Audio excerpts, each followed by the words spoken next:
Hi, I am समीक्षा कौर। आप मेरी पहले प्रीवियस वीडियोस देखे होंगे, इसलिए मैं एक नई वीडियो बना रही हूँ। जो मंद बुद्धि के बच्चे होते हैं, मेंटल रिटार्डेशन जिसे कहते हैं, मैं उस पर थोड़ी सी चर्चा करना चाह रही हूँ।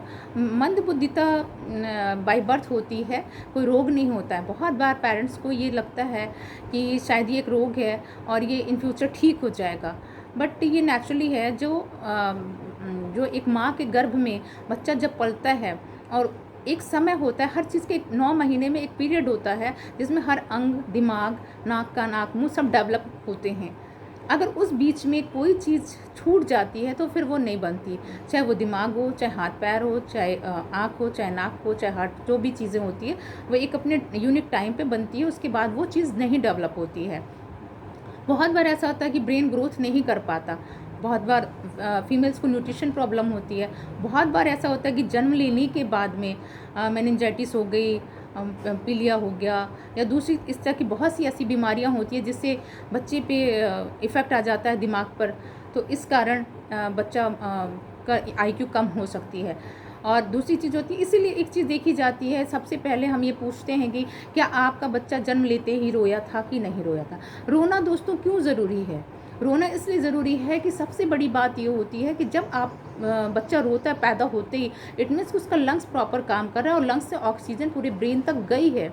अगर ब्रेन तक ऑक्सीजन गई तो ब्रेन के हर अंग काम करने लगते हैं बहुत ही नेचुरली। और अगर अगर वो चीज़ें नहीं हुई, बर्थ कराई नहीं है, तो ये मान के चलिए आपका बच्चा मंद बुद्धि का हो सकता है, जिसकी आईक्यू पुअर हो सकती है, या देर से बोलेगा, हकला सकता है, तुतला सकता है, या बोलने में उसको कन्वर्सेशन में प्रॉब्लम हो सकती है। तो ये कुछ चीज़ें ऐसी होती है जो बाय बर्थ होती है।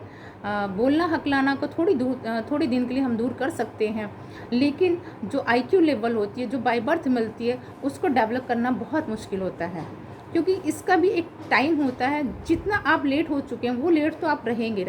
थोड़ी बहुत मल्टीविटामिन्स और दवाइयाँ इनकी कुछ हैं जिनको दे के आप इम्प्रूव कर सकते हैं, वो भी आपके पास टाइम सिर्फ 16 साल तक है।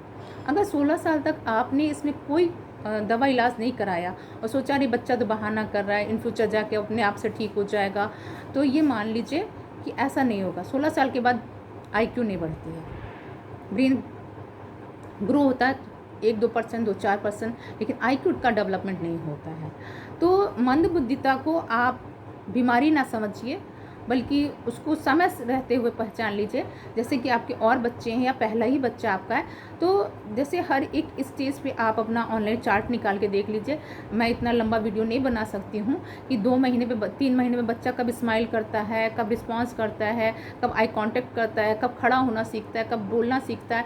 तो ये कुछ बेसिक चीज़ें हैं जिनका आप चार्ट ऑनलाइन निकाल सकते हैं, और उससे आप अपने बच्चे का असेसमेंट कर लीजिए। अगर उससे वो डिले कर रहा है, मान लीजिए 9 महीने में बच्चा चलता है तो कोई बात नहीं, अगर 1.5 साल भी चलता है तो भी कोई बात नहीं, लेकिन इसके बियॉन्ड अगर चल रहा है, बहुत लेट कर रहा है, अगर वीक है, तब तो एक बात हो सकती है। लेकिन अगर नॉर्मल है, हेल्दी है, सब कुछ, फिर भी कुछ नहीं कर रहा है, आप बुलाते हैं वो नहीं बोल रहा है, आप चलवाते हैं वो नहीं चल रहा है, तो इट मीन्स कि वो नॉर्मल नहीं है। अपने उसकी आईक्यू जो है, जो अपने अनुसार, एज के अनुसार से पीछे है। तो इसलिए इस तरह के अगर सिंबल हों, इस तरह के साइन हों, तो आप प्लीज़ अर्ली ही आप डॉक्टर से मिलने की कोशिश करिए, जिससे कि जितनी जल्दी हो सके उसका इलाज हो सके, जितना सुधार हम कर सकें हम कर पाएँ। तो आईक्यू लेवल बाय बर्थ होती है। आईक्यू लेवल माँ के गर्भ से हमें मिलती है, और इसको हम थोड़ा बहुत इम्प्रूव कर सकते हैं, लेकिन पूरा एक नॉर्मल नहीं कर सकते हैं।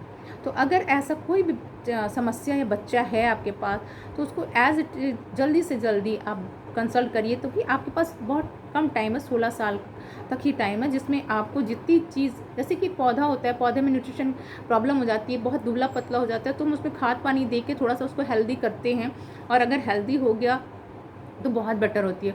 और बहुत बार ऐसा होता है कि आईक्यू लेवल 3 साल तक बहुत नॉर्मल होती है, उसके बाद कहते हैं बहुत से पेरेंट्स की उसके बाद ये इस तरह की चीज़ें डेवलप हो गई है, तो वो कुछ दूसरी मानसिक रोग में होता है, ऑटिज़्म होता है, इस तरह की जो चीज़ें होती है, ADHD हो गई, उसमें बच्चा कोऑपरेट नहीं करेगा, क्योंकि कंसंट्रेशन उसमें पुअर होता है, इसलिए ऐसा हो जाता है। कि वो कोऑपरेट नहीं करता, तो फिर आपके लिए वो लगेगा कि मंदबुद्धि का है, कि कुछ ध्यान नहीं देता, तो वो दूसरी चीज़ें हो जाती है। बट मेरा फोकस सिर्फ इसमें है कि मेंटल रिटार्डेशन, अगर रिटार्डेशन का मतलब ही है कि वो चीज़ डेवलप नहीं है, रिटायर्ड है, ठीक है।